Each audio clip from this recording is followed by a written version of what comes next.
Hi, நான் உங்கள் New York Tamil work பேசுகிறேன். நான் இப்போ இங்கே இப்படி உங்களுக்கு இது ஒரு ரொம்ப ரொம்ப என்ன சொல்கிறது, மனசுக்கே ரொம்ப ஒரு ஆறுதலாக இருந்துச்சு. இந்த கோயிலுக்கு போனேன். இது ஒரு மாதா கோயில். இது பாண்டிச்சேரியில் இருந்து டவுனில் இறங்கினீங்கன்னா கிட்டத்தட்ட ஒரு 1 ஹவர் ட்ராவலிங். 1 ஹவர் இல்லை, ஹாஃப் அன் ஹவரில் ஆட்டோ எடுத்திங்கன்னா ஹாஃப் அன் ஹவரில் கொண்டு விட்டுருவா போல். இது பார்த்தீங்கன்னா இந்த கோயில் பேர் வில்லியனூர் மாதா கோயில். ரொம்ப அழகான கோயில். ரொம்ப ஒரு எப்படி சொல்கிறது, புதுமையான மாதா. இந்த மாதாவோட ஹிஸ்ட்ரி எப்படி சொல்கிறாங்கன்னா, இது பாரிஸில் உள்ள லூர்து மாதாவோட ஒரு பாட். அதாவது கடற்கரையில் அது மிதந்து வந்த இடத்துல அந்த இதை எடுத்து வச்சுருக்குறாங்க. அந்த மூளை அந்த கருவூலத்தில் வச்சுருக்காங்க அந்த அந்த பெட்டியை. அதனால் இதில் ரொம்ப பவராக இருக்குது அப்படின்னு சொல்லி போட்டிருக்காங்க.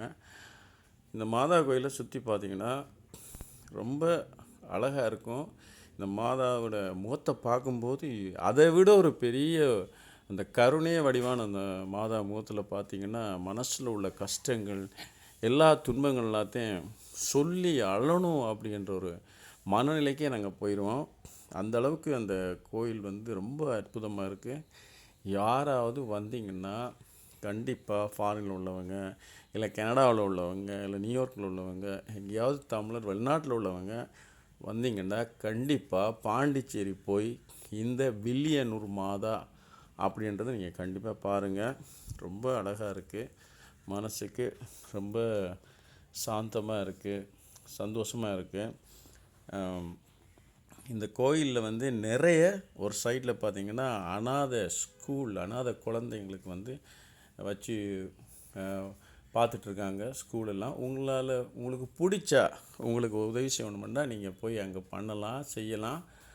அதே மாதிரி வெளியிலே நிறைய இந்த கால் கை முடியாதவங்க அவங்கெல்லாம் உட்காந்துருக்காங்க. வாழ்க்கையில் கஷ்டப்பட்டவங்க எவ்வளோ பேர் இல்லையா இருக்காங்க. பாருங்கள், உங்களால் முடிஞ்சால் நம்ம தர்மம் செய்யும் மூலமாக தான் நம்ம செய்த பாவங்களை நம்ம கழிக்க முடியும் ஒன்றொன்னா. அதே போல் தர்மம் செய்கிறது ஒரு மனசுக்கு பெரிய சந்தோஷம்.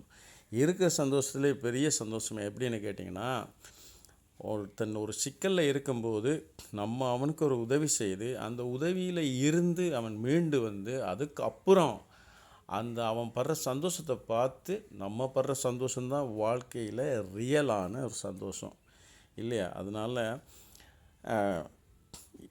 பண்ணுவோம், இருக்கிறத பண்ணுங்கள், கொடுங்க, உங்களால் முடிஞ்ச வரைக்கும் கொடுங்க, தர்மம் பண்ணுங்கள். இந்த கோயிலை போய் பாருங்கள், நல்லா இருக்குது, மனசுக்கு ரொம்ப ஆறுதலாக இருக்குது.